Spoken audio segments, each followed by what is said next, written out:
Levy. I am a professor here at the Applied Physics Institute of the Hebrew University, and also affiliated with the Center for Nanoscience and Nanotechnology, where I served as the head of the center for the last almost 10 years, till last September. My research topic is nanophotonics in general, and this is the laboratory for nanophotonics. The laboratory consists, besides myself, also a team of nearly 20 people, mostly students, PhD and master, but also some postdocs and permanent staff. The research that we do here can be divided maybe into three pillars. The first is nanophotonics, mostly plasmonic and metasurfaces.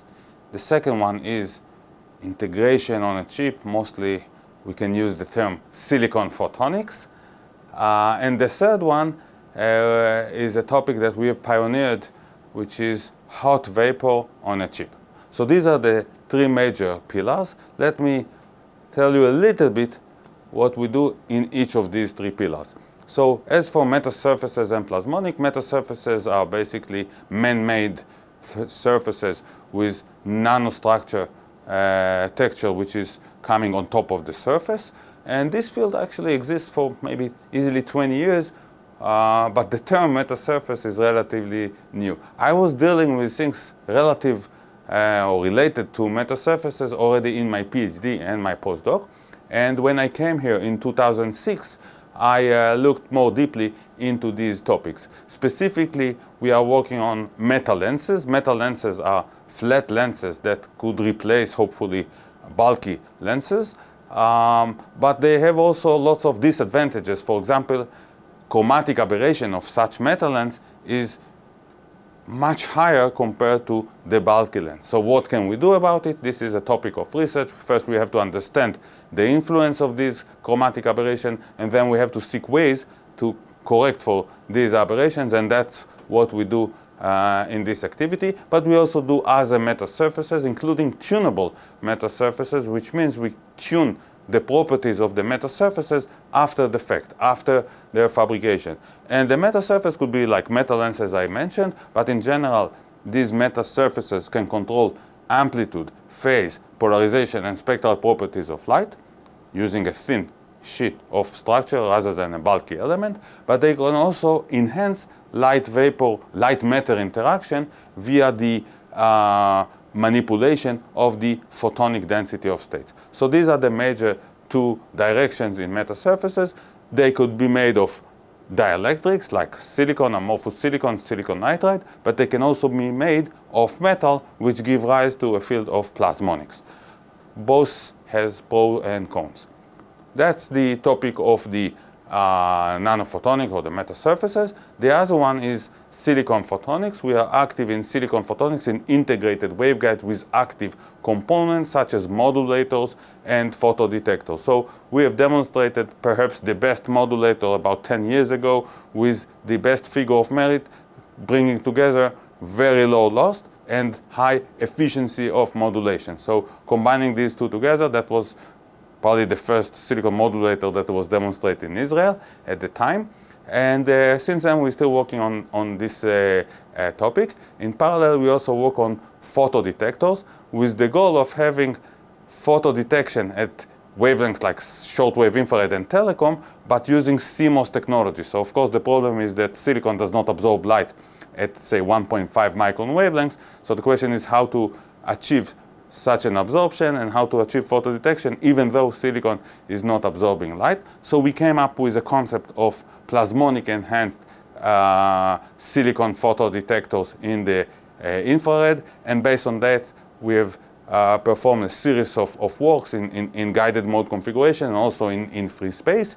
And that was also a background to establish a company by the name Trieye that is now producing these silicon-based imager for the shortwave infrared for the automotive industry.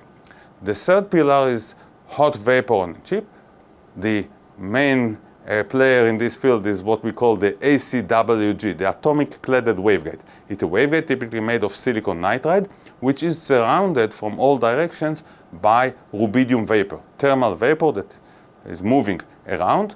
And then we probe the atom via the evanescent tail of the optical mode in, say, the silicon nitride waveguide. So everything that you have seen from large bulky vapor cell we can do on a chip. And now there's beautiful physics around it because there are broadening mechanisms which are more dominant in our system, like Doppler and transit time broadening. There are effects such as surface effect, Zeeman frequency shift, light shift, and other fundamental effects that are more prominent in the system on a chip. So beautiful playground for research, but also lots of applications in, say, frequency references, magnetometry, maybe in the future chip scale atomic clock, who knows. So these are the three major pillars that we are active in. You can see here a lab where we do our chip scale work and the hot vapor. You can see a system to couple light into a chip, a system to perform imaging. On my back, you can see these coils that control the magnetic field. So they can cancel the magnetic field of Earth, and they can apply vector magnetometry in all three axes.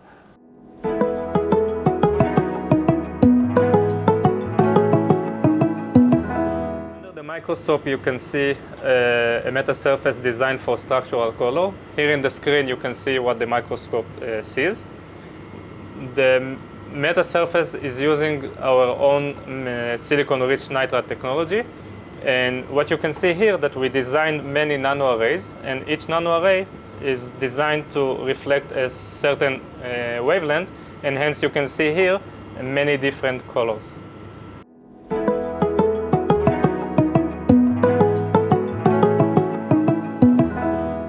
Here we are in the Silicon Photonic Lab.